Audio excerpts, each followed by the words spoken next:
Jadi bagi saya meskipun sudah lama tapi prinsipnya saya tetap harus belajar dalam berpolitik.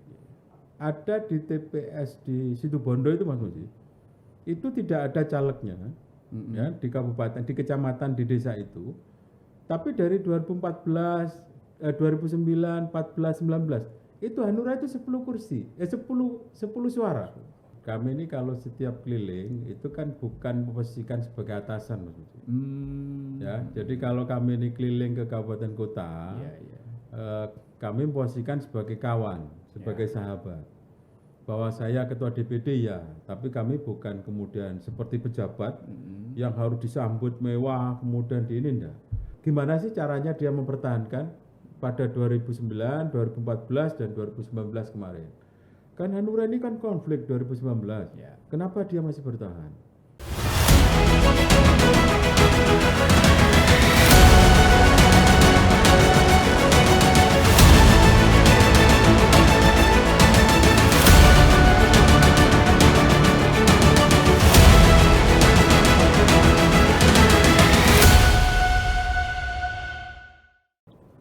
Assalamualaikum warahmatullahi wabarakatuh.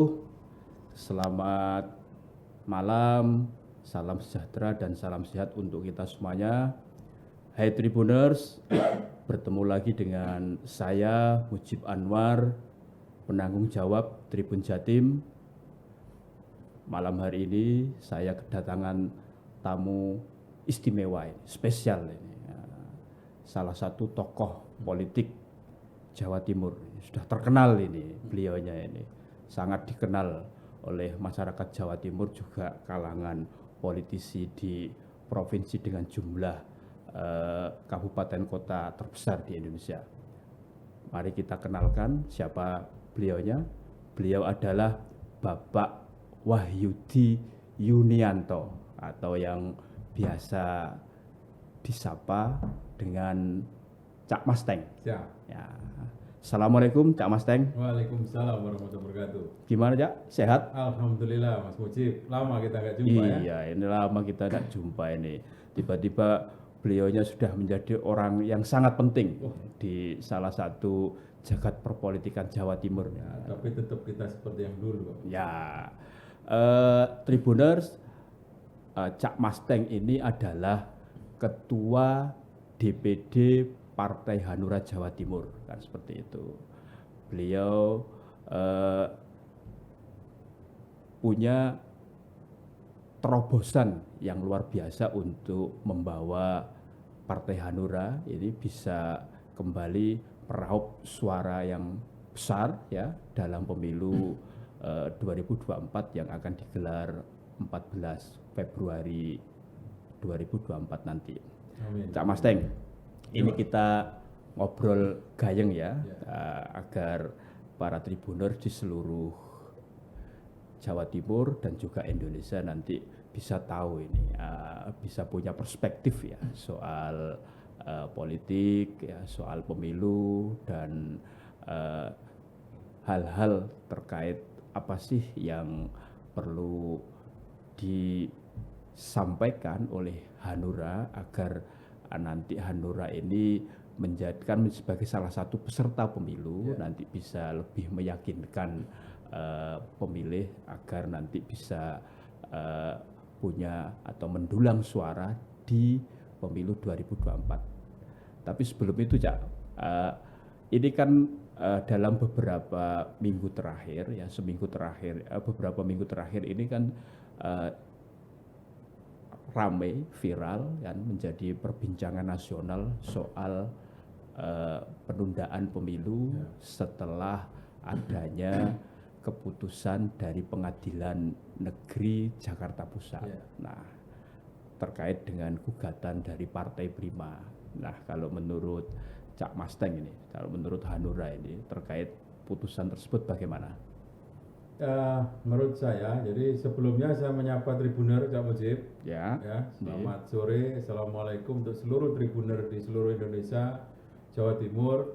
Jadi saya Yunianto Wahyudi, ini mungkin pertama kali saya Pak Mujib. Siap. Podcast dengan media yang digawa oleh media selama saya menjadi politisi dari tahun 99. ya, dan kemudian adanya Tribunner ini saya pertama kali nih. Jadi pertama tentu saya mengucapkan terima kasih ya diberikan kesempatan untuk bisa ngobrol santai di forum Tribunner. Jadi setelah sekitar 23-24 tahun ya, Ya, jadi politisi ya. karena politik itu kan tetap harus belajar Mas. Ya, Jadi bagi saya meskipun sudah lama tapi prinsipnya saya tetap harus belajar dalam berpolitik. Nah, kaitan dengan putusan pengadilan negeri, memang kami kemarin melaksanakan rakornas di Bandung. ya. Memang salah satu hal yang dibahas di situ adalah putusan. Menurut prinsip kami ini kan sudah ditetapkan sebagai peserta pemilu oleh KPU, salah satu peserta pemilu di KPU. Tentu kami berharap bahwa pemilu itu dilaksanakan sesuai dengan jadwal.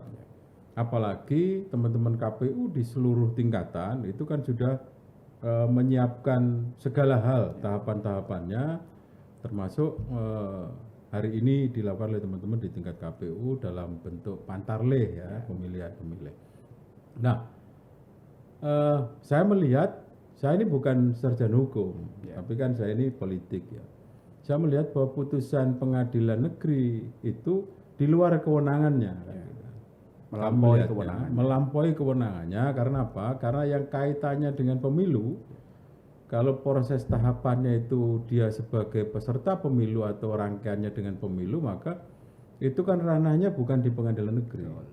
Justru harusnya kan kalau putusan KPU itu kan Bawaslu di tahap awal dan dia sudah ditolak oleh Bawaslu. Yang kedua kan harusnya Mahkamah Agung yang memiliki kewenangan, tapi ternyata dia ke PN. Lepas bahwa dinamika itu ada A, B, C dan yang lainnya, maka kami komunikasi dengan teman KPU dan berharap mereka banding.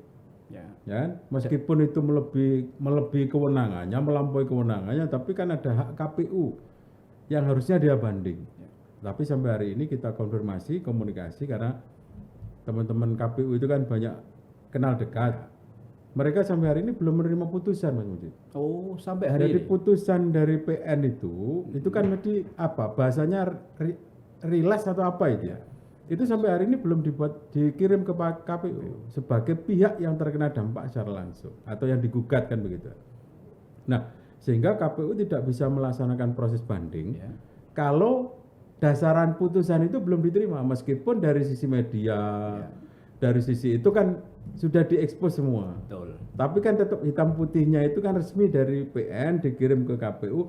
Nah, baru kemudian dibuat banding oleh memo banding oleh teman-teman KPU. Ya, saya berharap secepatnya kalau itu ada dokumennya dan dikirim KPU, maka KPU harus mendorong. Karena kami sebagai peserta pemilu berharap tahapan itu tetap berjalan dengan normal, Mas Mujib. Artinya pemilu harus, kalau menurut Hanura ya, pemilu harus tetap digelar sesuai dengan jadwal yang sudah ditetapkan ya dan disepakati oleh semua peserta pemilu sebelumnya. Betul.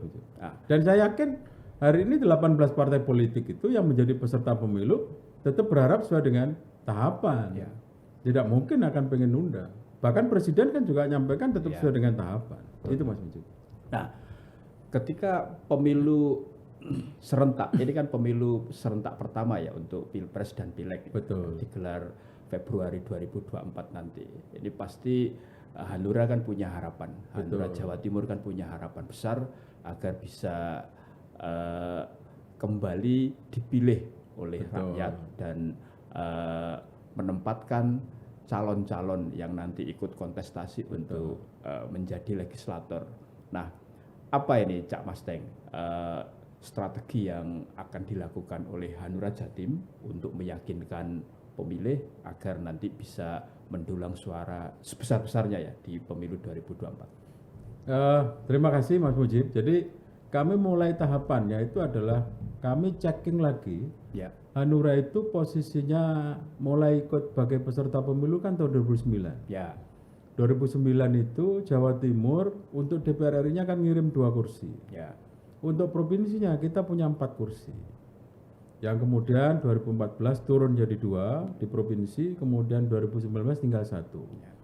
Langkah pertama yang sudah kita lakukan dengan teman-teman Badan Pemenangan Pemilu dan Badan Perencanaan dan Pemenangan Pemilu adalah kita checking lagi hasil 2009. Bahkan Mas Mujib, kita sudah dapatkan data karena kami kan punya hak untuk minta data ke KPU. Kita sudah petakan pada tahun 2009, 2014 dan 2019 itu di TPS mana Hanura itu ada. Di desa mana Hanura ada, di kecamatan mana Hanura ada. Nah, pergeserannya dari TPS mana yang kemudian hilang 2014, TPS mana yang hilang 2019, itu sudah punya data kita. Jadi roadmap-nya sudah kita susun. Nah, kita akan buat bahan agar kemudian kita mentargetkan kan hari ini 5 kursi Mas Mujib. 5 untuk kursi provinsi. ya? Optimisnya berapa? 7 ya? Optimis kami kan satu fraksi 7 kursi. Ya. Tapi kalau melihat analisa teman-teman, rasionalnya di angka 5. Kan begitu. Nah, dari proses itu sehingga itu mungkin salah satu hal yang sudah kita lakukan. Karena apa? Ada di TPS di Situbondo itu Mas Mujib, itu tidak ada calegnya ya, di kabupaten, di kecamatan, di desa itu. Tapi dari 2014, 2009, 14, 19 itu Hanura itu 10 kursi, 10 suara di TPS itu. Tidak ada calegnya, Tidak ada tapi calegnya, ada suaranya. ada suaranya. Ada orang yang memilih. Ya? Betul. Makanya ini yang kemudian kita lacak ulang. Ya. Nah, itu salah satu yang sudah kita lakukan, mappingnya itu. Tentu itu kan menjadi modal dasar kami.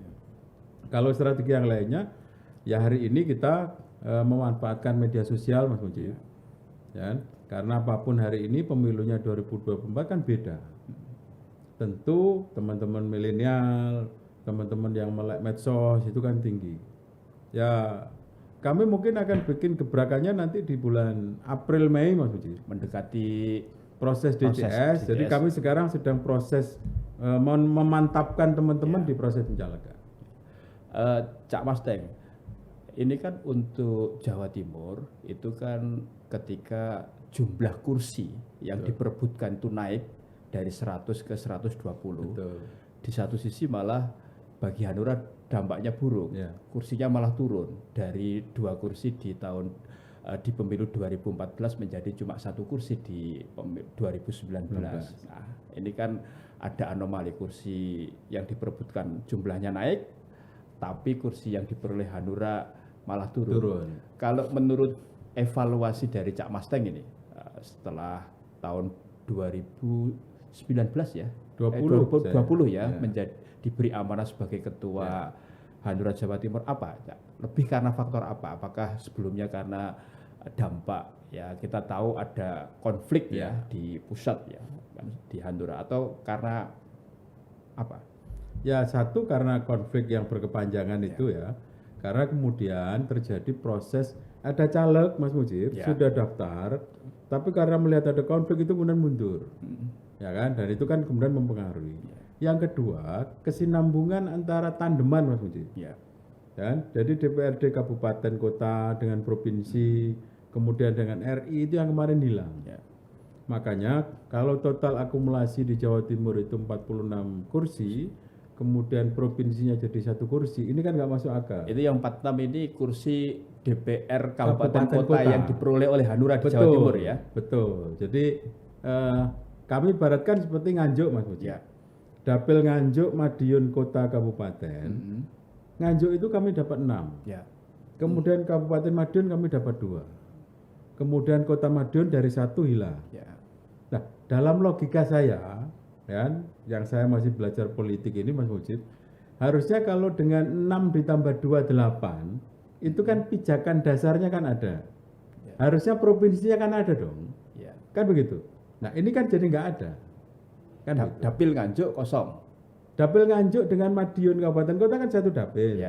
Itu nggak ada kursinya untuk provinsi.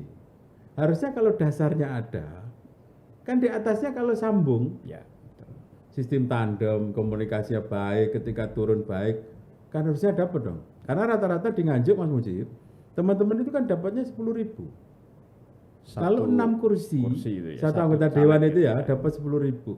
Kalau 6 kursi di Nganjuk, ya di average aja berarti kan 60.000. Nah 60.000 itu kalau ditambah suara pribadi dia 20.000 saja misalnya, 80.000 kan sudah jadi 1 kursi provinsi. Nah faktanya sudah kita evaluasi itu kan kemudian tidak nyambung. Kemudian di Dapil Trenggalek, Pacitan, Ponorogo, Ngawi, Magetan, ini semuanya ada kursinya Mas Mujib. Trenggalek 2, Pacitan 3, Ponorogo, Magetan, Ngawi itu 1-1. dari 12 kursi yang diperebutkan, Ya. harusnya dapat dong kursi ke 10, ke 11, 12 kan begitu. Ya. Karena lantakannya ada. Nah, sekali lagi itu. Karena tidak ada proses yang dibangun sinambung antara caleg provinsi dan caleg kabupaten kota. Jadi jalan sendiri-sendiri. Ketika Cak Pasteng memimpin Hanura, apa yang sudah dilakukan agar hal yang sama ya yang terjadi di tahun 2019 itu tidak terulang di 2024. Hanura menjadi bisa kembali lah seperti 2009. Ya. Jadi yang sudah kami lakukan, kami ini kalau setiap keliling itu kan bukan memposisikan sebagai atasan, Mas Budi. Ya, jadi kalau kami ini keliling ke kabupaten kota, Iya, iya. kami memposisikan sebagai kawan, sebagai sahabat. Bahwa saya ketua DPD ya, tapi kami bukan kemudian seperti pejabat yang harus disambut mewah, kemudian di ini enggak. Saya justru suka datang ke rumahnya ketua DPC, datang ke rumahnya ketua DPRD, anggota DPRD, ya pada proses itu yang pertama. Yang kedua, saya di awal ketika rapat DPD itu sudah kita sampaikan, Mas Muji, bahwa ada 43 pengurus DPD Hanura Jawa Timur. Sejak awal saya sampaikan segera memilih dapil. Ini padahal belum bicara pemilu, Mas Muji, sudah bicara milih dapil. Jadi kalau misalnya dari 43 itu rata-rata teman-teman biasanya kan ngambilnya dapil itu kan karena asalnya, kan? Karena domisilinya, kan begitu kan? Atau karena asal suaminya misalnya. Itu kan biasanya dirasionalkan di situ. Nah itu mesti saya ajak, Mas Budi, dari awal, ya. Jadi saya ajak, saya kenalkan dengan DPC, saya kenalkan dengan anggota DPRD, dan saya kenalkan dengan jaringan saya, ya. Jadi teman-teman HMI, KAHMI, teman-teman Ansor, Banser, NU yang saya kenal saya ajak ngopi. Saya kenalkan ini loh nanti 2024 yang akan maju. Ini loh teman saya. Karena anggota dewan kami ini 46 itu kadang-kadang ada yang nggak pede, Mas Muji. Oh, gitu. Jadi untuk ketemu dengan Ormas Ansor, Ormas Banser, Kahmi itu nggak pede, jadi dia hanya dengan komunitasnya. Padahal sebagai wakil rakyat tentu dia harus ngayomi dong seluruh ormas, seluruh lembaga-lembaga di daerah. Nah, tugas saya menyambungkan itu, dan alhamdulillah hari ini masih berjalan dengan lancar. Beberapa partai itu kan agar target kursi yang sudah ditetapkan di bidik itu bisa tercapai. Salah satunya itu kan dengan menggait selain public figure, tokoh, artis, atau orang yang secara ekonomi dia punya modal ekonomi maupun modal sosial yang kuat itu dicalekkan kan seperti itu. Bagaimana dengan Hanura di Jawa Timur agar bisa meraih target yang sudah ditetapkan tadi? Kalau di tingkat kabupaten kota, teman-teman itu banyak membuat jejaringnya kan dengan mantan-mantan kepala desa. Oh, mantan kades ya. Ya, baik yang kades 1 periode atau 2 periode. Ada yang masih aktif tapi kemudian mencalonkan istrinya atau anaknya. Ya, karena itu kan tokoh-tokoh lokal, Mas Budi, di tingkat kabupaten kota. Yang kedua, hari ini teman-teman di kabupaten kota itu kan sudah memapping youtuber-youtuber, Mas. Oh, ya di kabupaten kota, karena sudah ketemu. Kadang-kadang kan ada yang tertarik untuk kemudian menjadi caleg, tapi jangan diekspos dulu hari ini, kan begitu kan ada yang itu. Karena contoh di Ponorogo, di Trenggalek, di Pacitan itu kan ada yang setiap bulan para youtuber itu, ini berarti influencer ya. Ya, itu kan sudah ada yang dapat kiriman dari YouTube kan 50 juta, 60 juta kan itu, dan viewernya kan banyak. Ya. Nah, itu yang kemudian kalau dari proses diskusinya jangan saya. Nanti kalau saya menjadi anggota partai politik tertentu menjadi caleg, maka takut fibernya turun. Tapi kan dia ini punya teman, maksudnya. Betul. Dia kan punya keluarga, dia punya sahabat. Nah, saya bilang itu. Ya, sehingga nanti akan semakin besar viewer sampean. Kalau kemudian tugasnya dia kan mempromokan temannya, ya, yang saling berfungsi. Kalau di tingkat provinsi, insya Allah April Mei ini kita akan rilis, Mas Uji, beberapa eh, ada apa duta-duta wisata, ada kemudian ya anak-anak milenial, komunitas-komunitas itu yang sudah bergabung meskipun saya jangan jadi caleg mas, kata. Ya, tapi nanti kami akan jadi jurkamnya, kami akan mempromokan kan itu. Karena apa? Hari ini yang mungkin Mas Mujib pahami dan teman-teman Tribuners mungkin ya, politik ini yang dianggap mahal mas. Ya.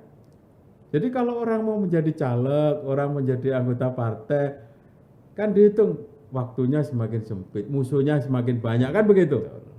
Nah, akhirnya kan mereka kan takut. Nah, kami pelan-pelan melakukan proses edukasi itu.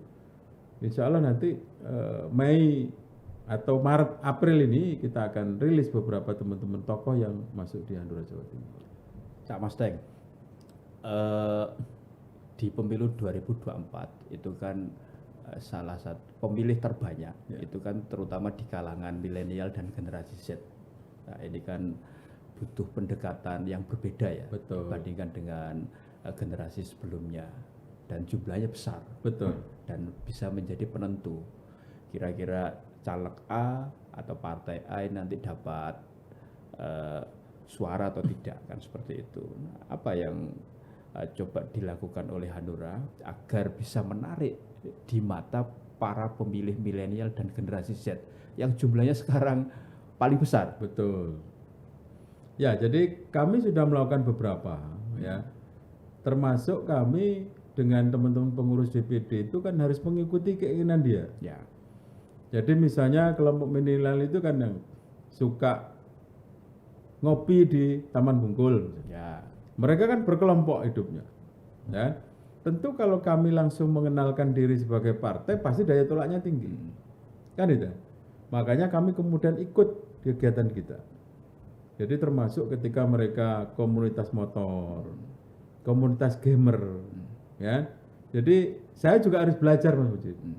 Jadi gamer itu ternyata asik juga, Mas. Ya, komunitas itu. Karena apa? Kita tidak orientasi hasil ya. Hasil maksud saya game kemudian menang sampai kemudian ada hadiah, ada macam-macam itu. Tapi kami menyelami itu. Ya. Kami menyelami itu. Apa sih keinginan dia? Apa sih harapan dia? Ketika awal-awal kami masuk itu memang yang tadi saya sampaikan itu bahwa menjadi politisi itu banyak musuh. Dan menjadi anggota dewan itu butuh logistik yang luar biasa. Nah, di awal-awal saya sampaikan bahwa tidak harus begitu. Dan kalau kemudian kembalikan lagi kepada ruhnya untuk menjadi anggota dewan, memberikan manfaat kepada masyarakat, bakti sampean terhadap negara, bakti sampean terhadap daerah sampean, kebanggaan sampean terhadap orang tua sampean dan keluarga sampean. Nanti kita dijebak korupsi gini. Nah, itu kan juga menjadi ketakutan dia. Ya. Saya bilang bahwa di luar itu coba diprototipe. Karena jangan hanya anggota dewan yang sering di media, Mas. Ya. Anggota dewan yang tidak pernah muncul di media justru baik-baik saja. Ya. Programnya di masyarakat lancar. Kan di daerahnya, keluarganya juga sakinah mawaddah warahmah, kan begitu kan? Nah, opininya kan oh politisi ini nanti misalnya selingkuh. Ini kan begitu kan? Nah, itu yang kemudian kami selami di masing-masing teman-teman muda itu, baik yang sudah berkeluarga maupun yang belum, untuk kemudian menjadi satu kesatuan tapi hatinya bareng gitu. Ya. Karena pertama tentu kami harus tahu dulu. Kan itu. Nah, dalam proses perjalanan itu akhirnya ketemu. Nah, terakhir kemudian saya sampaikan ke beliau-beliau itu, adik-adik itu. Sampai ini kan tokoh semua. Nah, di antara para tokoh ini kan tentu ada yang ditokohkan atau diliderkan. Nah, kalau sama sepakat, ya sokong mereka. Kalau dalam satu periode perjalanan tidak memberi manfaat kepada sampean, bunuh di tengah jalan. Ya. Karena apa? Harus dilakukan reward and punishment. Kan begitu? Ya. Nah, saya sampaikan ke dia, loh bisa Mas. Loh bisa, kalau dia punya catatan negatif, dalam perjalanan dia menerima amanah sampean, saya sampaikan, bisa dipecat, bisa di-PAW dan yang lainnya. Ya? Oke. Nah, saya sampaikan begitu, karena apa? Sampean ini kan harus belajar semuanya. Saya bilang, mungkin 5 tahun ke depan zaman-zaman ini calon wali kota Surabaya. Iya betul. Ya, mungkin 8 tahun ke depan zaman calon-calon gubernur. Saya ini hanya mengantarkan sebenarnya. Saya ini hanya mengantarkan zaman yang muda-muda. Masa zaman terima kota zaman yang sudah dibangun bagus, hari ini kemudian dipilih nantinya orang-orang yang tidak pas. Masa zaman dari Sidoarjo kemudian punya sejarah bupatinya begitu, hari ini sudah baik, masa ke depan begitu. Ya, nah resonansi itu Mas Mujib yang saya sampaikan ke semua anak-anak muda itu karena apa? Bukan kemudian takut dengan politik mahalnya, bukan takut dengan difitnah politisi itu selingkuh dan korupsi misalnya, tapi bagian dari bakti kita kepada negara untuk urusan itu. Artinya Hanura akan menunjukkan ya kepada masyarakat bahwa stigma negatif yang selama ini jadi labeling para politisi atau dunia politik itu tidak sepenuhnya betul ya. Betul. Dengan menunjukkan bahwa politik itu adalah bakti atau Betul. dharma kepada negeri atau republik ini ya. Karena saya bilang ke teman-teman milenial, zaman kan sudah tuntas dengan urusan sampean. Ya. Secara ekonomi, zaman sudah punya mobil, Betul. zaman sudah punya rumah. Habis itu mau ngapain lagi Mas? Saya bilang gitu kan. Kalau secara ekonomi zaman tumbuh, uang sudah zaman depositokan. Ya. Setiap bulan zaman main-main begitu sudah dikirim dari YouTube, TikTok atau yang lainnya. Nah, sekarang tunjukkan bakti sampean kepada negara. Kan itu. Dan bakti terhadap negara itu salah satunya bisa lewat Hanura ya. Betul, karena partai kami ini kan hati nurani Mas Mujib. Dan lagi Mas Mujib, dalam proses kami ini menyongsong pemilu, kami juga membantu teman-teman. Jadi maksudnya yang sudah ada tertarik datang ke Hanura, yakin betul dia, misalnya saya DPRD Jawa Timur misalnya, dapilnya dapil 1, tapi kita ajak diskusi dulu Mas Mujib. Ya, karena apa? Biasanya kan latah, ya. Saya punya uang sekian, saya ketika dapil sini nanti nomor 1 saya akan dapat begini-begini. Setelah proses diskusi ternyata kita dorong lebih pas di Sidoarjo. Karena dari jaringannya yang dia ceritakan, kita mapping ternyata lebih pas di Sidoarjo. Nah itu kita lakukan maksudnya. Sehingga nantinya pas dengan pilihan hati dia, pilihan potensi dia untuk jadi, sehingga tidak sekedar menjadi caleg. Lebih tepat sasaran. Betul. Ya. Cak Mas Teng. Hanura ini kan untuk Jatim kan targetnya 5 kursi ya. Betul. Dari 1 ya, artinya naik 500% ya dibandingkan dengan sebelumnya. Kalau optimisnya kan 7%, 1 fraksi ya kan seperti itu. Nah untuk kabupaten kota kan tadi punya modal yang cukup bagus ya, 46 kursi. Di beberapa daerah Hanura bisa menjadi ini ya model ya, kayak Hanura Nganjuk, Hanura Kota Pasuruan itu kan bisa jadi model. Betul. Nah untuk agar daerah yang lain, kabupaten yang lain, suara Hanura itu juga besar seperti di Nganjuk dan Kota Pasuruan, apa yang sudah dilakukan oleh DPD? Selain itu juga dari 46 ini kira-kira di 2024 naik menjadi berapa? 100 lebih kah? Ya, jadi kalau tahun 2014 kami ini kan 67 Mas Mujib. Ya. Anggota kabupaten kota. Kemudian 2019 kan jadi 46. Ya.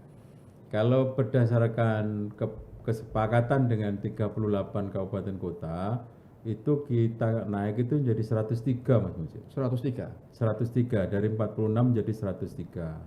Nah, yang naik 120%-an. ya, yang kita lakukan hari ini yang sudah dan itu sudah jadi satu kesatuan utuh di Bapilu, itu kan success story Mas. Oh. Ya, jadi kita akan bisa milahkan anggota Dewan di Hanura 46 itu kan kebanyakan kan sudah periode kedua Mas Mujib. Ya. Ada juga yang sudah 3 periode. Bahkan ada yang sudah 4 periode, tapi sebelumnya yang tahun 2004 itu partai lain.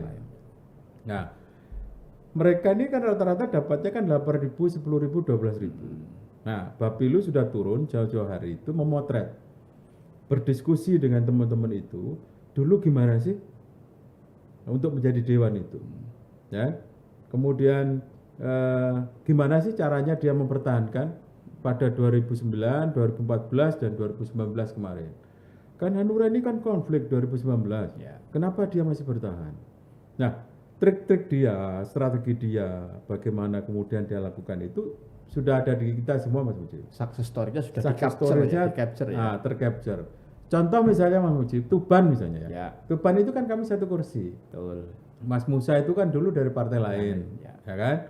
Nah, kalau dibiarkan saja Mas Mujib, tanpa ada upaya ikhtiar dengan success story kita ceritakan itu, ya ke depan pasti satu. Karena Mas Musa itu triknya luar biasa untuk dia jadi itu.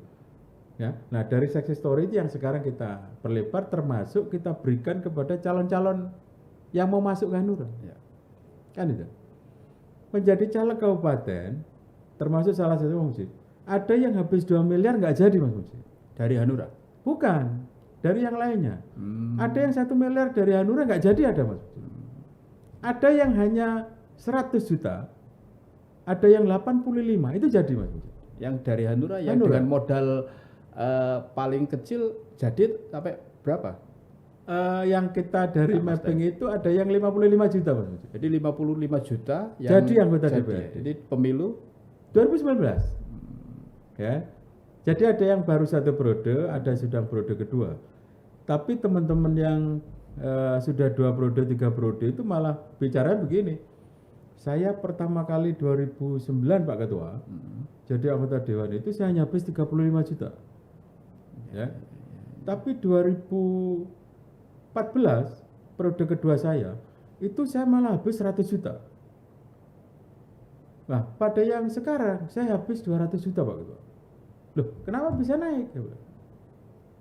Ya mungkin karena gayanya sudah berbeda kan begitu.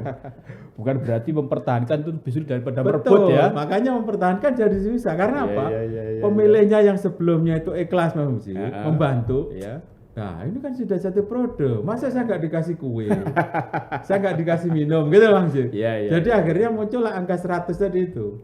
Nah ini kan sudah 2 periode, kasih bingkisan kita dong. Akhirnya jadi 200 itu Mas. Ya.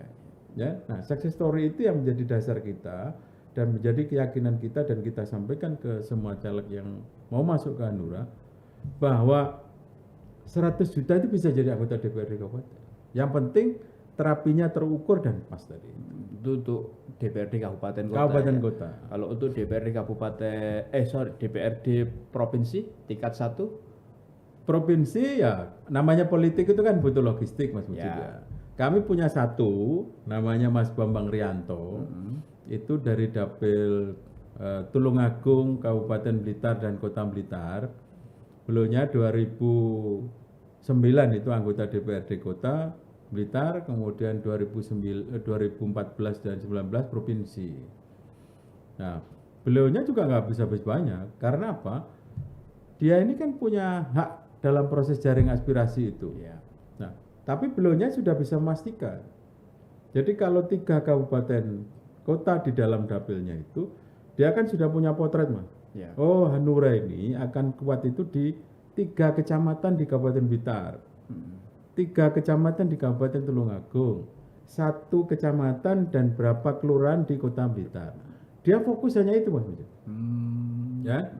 Jadi kecamatannya yang dia hitung, ya mungkin kan sudah dikerjakan oleh anggota dewan yang lainnya. Nah, dia fokus di kecamatan-kecamatan yang sudah terpilih itu Mas. Ceruk besarnya di sana Betul. ya, biar lebih tepat sasaran Betul. tadi ya. Sehingga kan tidak melebar. Ya, ya. Meskipun kewajiban dia ini kan di 3 kabupaten kota. Tapi kalau menurut dihitung dia pasnya itu di 2 kecamatan, 3 kecamatan di Kabupaten Blitar, ya itu aja. Cak Master sendiri ini untuk pemilu 2024 ini berangkat ya? Saya karena ketua partai tentu menjadi kewajiban saya untuk menjadi caleg. Dan saya memilih di Trenggalek Mas Mujib. Trenggalek, Pacitan, Ponorogo, Magetan, dan Ngawi. Itu berarti dapil Jatim 9. 9 ya. Ya, dalam Jatim 9. Mohon doa restunya Mas Mujib. Optimis ya nanti. Insya Allah karena di situ kami meyakini kami ini kan partai menengah, ya kan, bukan partai besar, Meskipun partai lama ya. meskipun partai lama.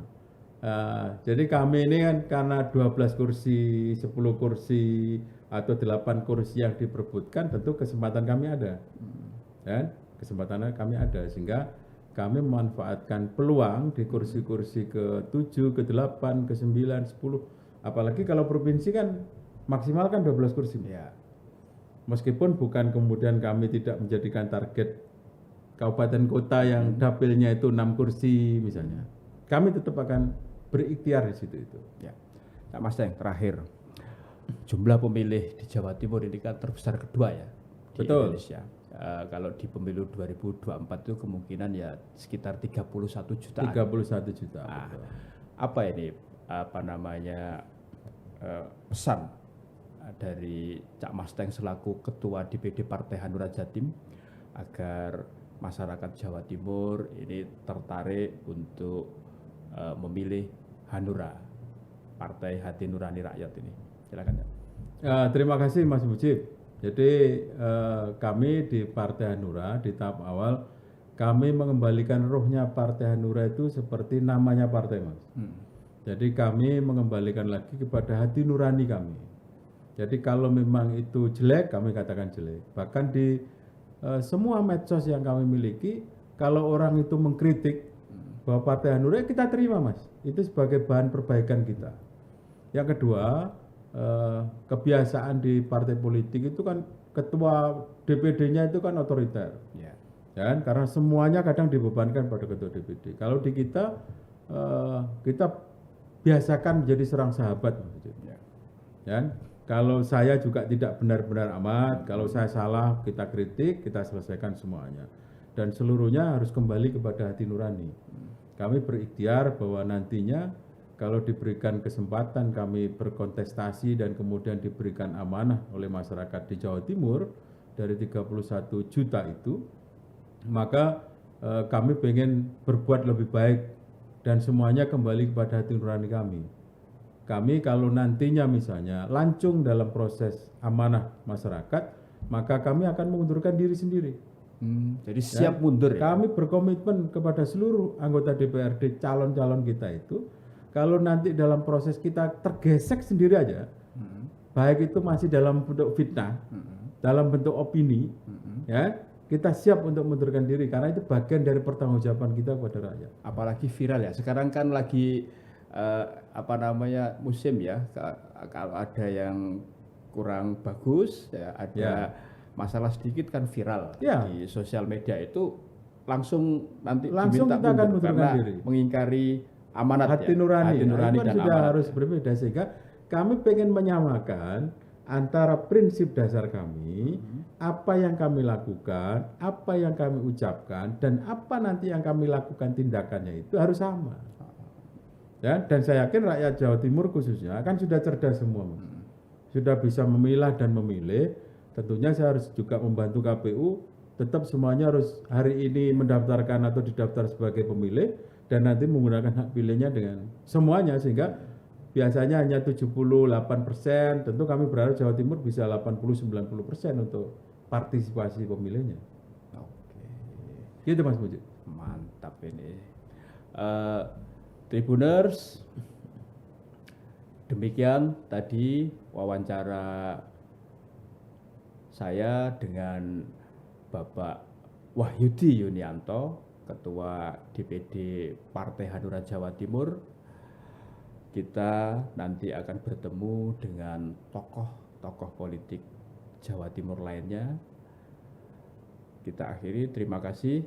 Assalamualaikum warahmatullahi wabarakatuh. Salam sejahtera dan salam sehat untuk kita semuanya.